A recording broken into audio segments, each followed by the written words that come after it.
nagsasagawa ang Securities and Exchange Commission o SEC Iligan City ng training o pagsasanay para sa mga nais na mag-invest upang maiwasan ang investment scams.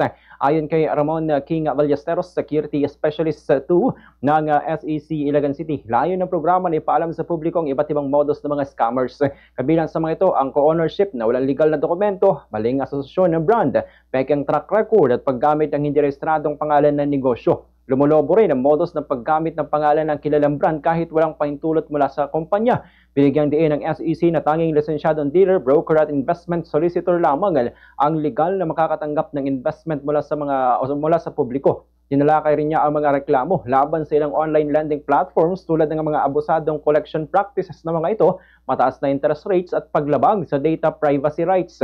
Pinalalahanan naman ng SEC ang publiko na siguraduhin munang rehistrado at may Certificate of Authority ang lending apps bago mag-download o umutang.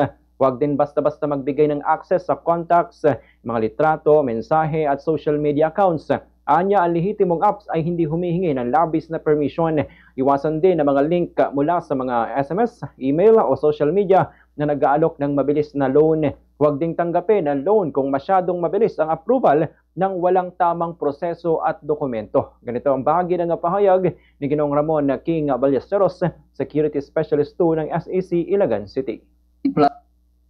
Platform, so as of now, ang mga nare-receive namin ganyang complaints is through email. So kung may mga complaints po kayo sa investment scam,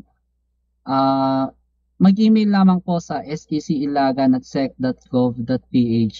Yun nga, Sir Kervin, nabanggit ko rin kanina, may programa ang SEC na magbigay ng free training sa public para ma-educate ang public kung saan ba dapat mag-invest or kung paano mag-invest para maiwasan itong mga investment scam.